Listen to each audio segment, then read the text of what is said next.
अस्सलाम वालेकुम बच्चों। हमारा चैप्टर 10 का यानी फर्स्ट चैप्टर 10th का पहला जो चैप्टर है उसका नेक्स्ट टॉपिक है evaporation.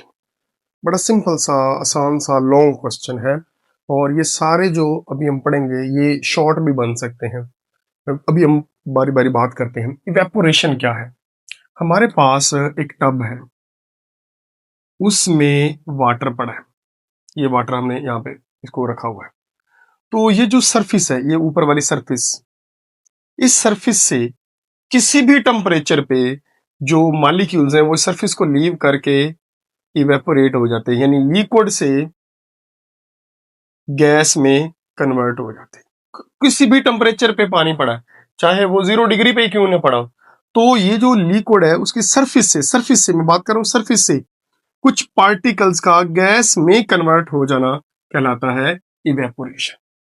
A natural process by which liquid change into gas at its surface, यानी सरफेस से जो लिक्विड होता है वो गैस में चेंज हो जाता है विदाउट बॉइलिंग, यानी हमें कोई हीट करने की जरूरत नहीं पड़ती। तो हीट किए बगैर लिक्विड का गैस में कन्वर्ट हो जाना कहलाता है इवेपोरेशन, और ये सरफेस पे होता है। ठीक हो गया।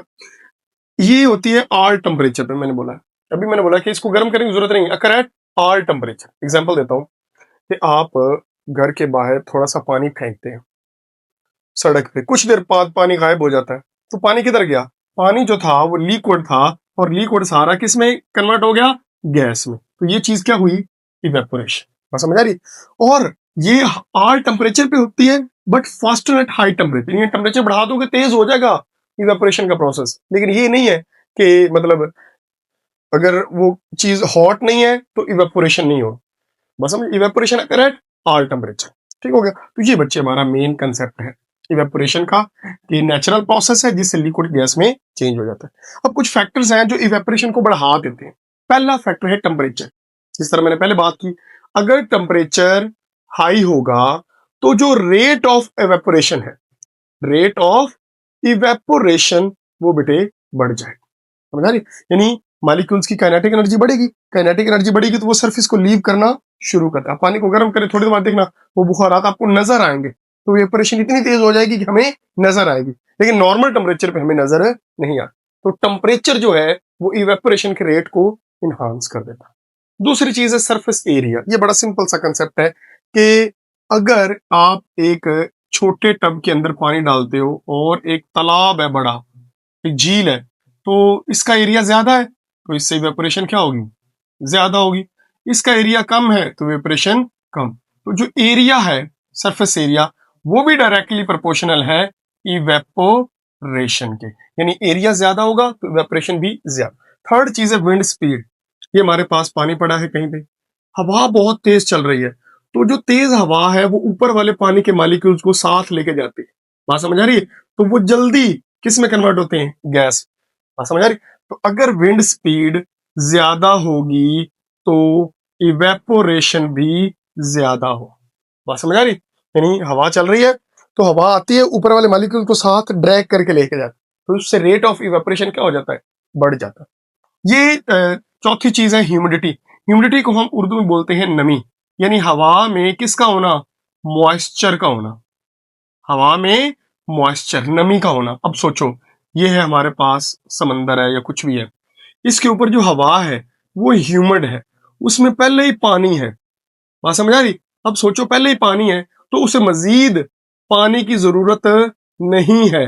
तो इसलिए अगर ह्यूमिडिटी हाई होगी, मैं यहां पर लिख देता हूं, हाई ह्यूमिडिटी होगी, नमी ज्यादा होगी, मॉइस्चर ज्यादा होगा, तो लेस इवेपोरेशन होगी। बात समझ आ रही? इवेपोरेशन कम होगी क्योंकि हवा में पहले मॉलिक्यूल ज्यादा है, तो मजीद मॉलिक्यूल की जरूरत नहीं है। लेकिन अगर ड्राई एयर हो, ड्राई एयर यानी लेस ह्यूमिडिटी हो, यानी ह्यूमिड एयर कम हो, नमी कम हो, मॉइस्चर कम हो, तो उससे हाई इवेपोरेशन होती है, क्योंकि अब हवा को पानी की जरूरत है। बात समझ आ रही? जब हवा को पानी की जरूरत है, इवेपोरेशन रेट क्या हो जाएगा? बढ़ जाएगा। तो ड्राई एयर में इवेपोरेशन हाई होती है, और ह्यूमिड मॉइस्चर यानी जो ज्यादा उसके अंदर पहले से पानी मौजूद है तो उसमें इवेपोरेशन कम हो। तो ये सिंपल ह्यूमिडिटी का कंसेप्ट है। नेक्स्ट है प्रेशर।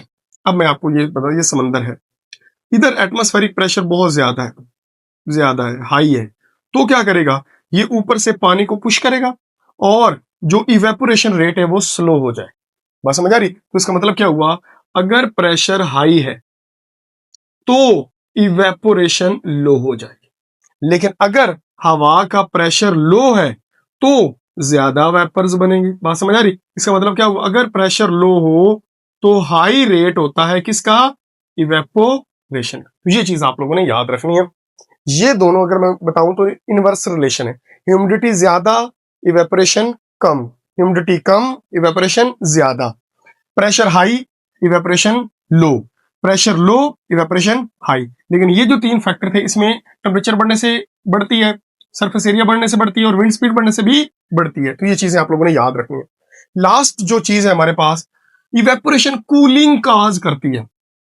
आप बच्चे नहाए हो और पंखे के नीचे चले जाओ तो आपको ठंड लगती है, क्या वजह है कि हवा चलती है, आपकी बॉडी से जो हाई एनर्जी मॉलिक्यूल्स हैं वो लीव कर जाते हैं और पीछे लो एनर्जी रह जाते हैं, हमें ठंड फील होती है। मैं समझाता हूं, ये है आपकी बॉडी, ओके, आप गीले हो, ठीक हो गया, और या नहा के आए हो या पसीना आया हुआ तब भी ठंड फील होती है। तो क्या होता है कि हमारे पास जो हाई एनर्जी मॉलिक्यूल है जिनकी काइनेटिक एनर्जी हाई है वो लीव कर जाते हैं। बात समझ आ रही? तो पीछे जो रह जाते हैं वो होते हैं लो एनर्जी। अब आपको पता है जिनकी काइनेटिक एनर्जी लो होगी जाहिर है उनका टेम्परेचर भी लो होगा, और आपको पता है जो टेम्परेचर लो है इसका मतलब है, लो टेम्परेचर का मतलब है कूलिंग। बात समझ रहे? इसलिए बेटे होता क्या है कि जो ज्यादा एनर्जी वाले मॉलिक्यूल हैं वो सरफेस को लीव कर जाते हैं, पीछे रह जाते हैं लो एनर्जी हमें ठंडक का एहसास दिलाते हैं क्योंकि उनका टेम्परेचर भी लो होता है। बात समझ रहे? ये मेन वजह है। तो इसका करेक्ट आंसर क्या होगा, हाई काइनेटिक एनर्जी वाले पार्टिकल लीव कर जाते हैं, पीछे रह जाते हैं लो काइनेटिक एनर्जी वाले, और लो काइनेटिक एनर्जी का मतलब है लो टेम्परेचर, और लो टेम्परेचर का मतलब है कूलिंग। तो इस तरह जो इवेपोरेशन है वो काज करता है कूलिंग। ओके, तो ये बेटे हमारा सिंपल सा टॉपिक है। अब मैं आप सबको से एक सवाल करता हूं, जो बॉइलिंग वाटर होता है जिसको हम बॉयल कर रहे होते हैं वो कूल क्यों नहीं होता, हालांकि उसमें भी इवेपोरेशन हो रही है लेकिन कूलिंग प्रोड्यूस नहीं हो रही? इसका आंसर आप लोगों ने कमेंट बॉक्स में देना है। मिलते हैं नेक्स्ट वीडियो में, तब तक के लिए अल्लाह हाफिज।